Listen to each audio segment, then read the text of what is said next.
الحمدللہ رب العالمین والصلاة والسلام علی سید الانبیاء والمرسلین اما بعد فاعوذ باللہ من الشیطان الرجیم بسم اللہ الرحمن الرحیم اہدنا الصراط المستقیم صدق اللہ مولانا العظیم۔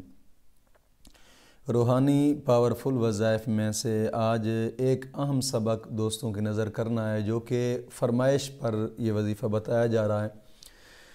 کچھ دوستوں نے مجھے کال کی کہ ہم جہاں رشتہ کرنا چاہتے ہیں وہ لوگ تو ہمیں کچھ سمجھتے ہی نہیں ہیں، وہ پیسے والے ہیں، ہم غریب لوگ ہیں، ہماری تو کوئی عزت ہی نہیں کرتا، وہ ہمیں کچھ سمجھتے نہیں ہیں۔ تو آج کا یہ وظیفہ ان دوستوں کے لیے ہے کہ انشاءاللہ العزیز عزت کے نگاہ سے وہ دیکھیں گے، اور آپ کا وقار، رعب، دبدبہ بھی ان کی نظروں میں بیٹھ جائے گا۔ اگر یہ وظیفہ اس طریقے سے کریں جو طریقہ میں بتاؤں گا، یاد رکھیے گا کہ رشتہ پانے کے لیے بھی اس وظیفے کو کر سکتے ہیں، شادی کے لیے بھی اس وظیفے کو کر سکتے ہیں، محبت پانے کے لیے بھی اس وظیفے کو کر سکتے ہیں، لوگوں کے اندر اپنی عزت پانے کے لیے بھی اس وظیفے کو کر سکتے ہیں۔ یہ بڑا ہی ایک اہم اور مجرب اسم اعظم کا وظیفہ ہے۔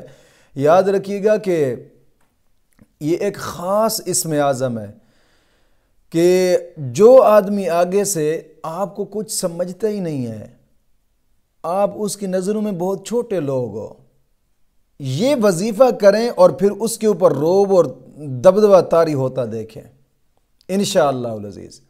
رعب اور دبدبہ بھی ہوگا، جو چاہیں گے وہ آپ کی بات بھی مانی جائے گی، اور جو بات کریں گے انشاءاللہ العزیز اس بات پر وہ ایگری ہوں گے انشاءاللہ العزیز۔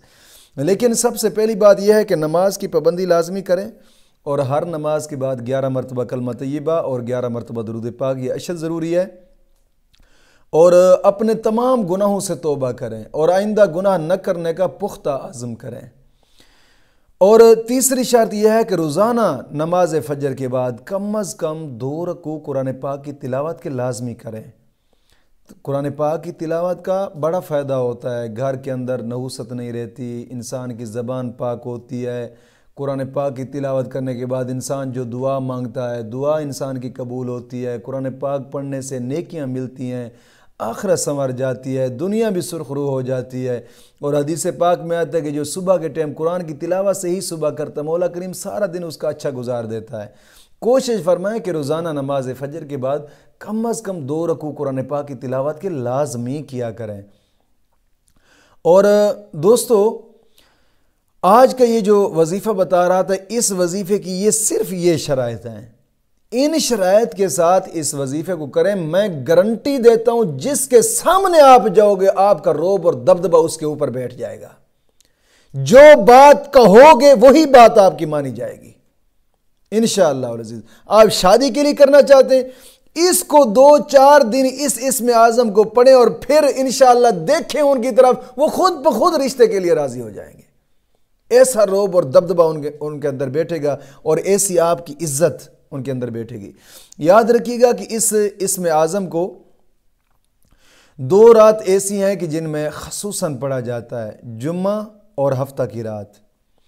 ان راتوں میں نماز مغرب کے بعد 41 مرتبہ پڑھے یہ شخص، اگر تمام مخلوق میں، محلے میں، شہر میں اپنی عزت پانا چاہتا ہے تو یہ جمعہ اور ہفتہ کی رات نماز مغرب کے بعد 41 مرتبہ پڑھے گا۔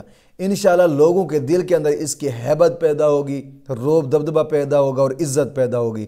اگر یہ شخص محبت کے لیے کرنا چاہتا ہے تو پھر اس کے کرنے کا طریقہ کار یہ ہے کہ نماز فجر کے بعد 510 مرتبہ اس اسم اعظم کو پڑھنا ہے، 510 مرتبہ اس اسم اعظم کو پڑھنا ہے۔ اگر اول آخر درود پاک پڑھیں گے تو بہتر ہے، نہیں پڑھیں گے تو کوئی مسئلہ نہیں، لیکن میں مشورہ یہی دوں گا کہ اسم اعظم پڑھنے سے اول آخر درود پاک پڑھ لیں۔ درود پاک کی بڑی برکت ہوتی ہے، بڑی برکت ہوتی ہے انشاءاللہ العزیز۔ مولا کریم اسی درود پاک کے صدقے ہی کرم نوازیاں فرمائے گا۔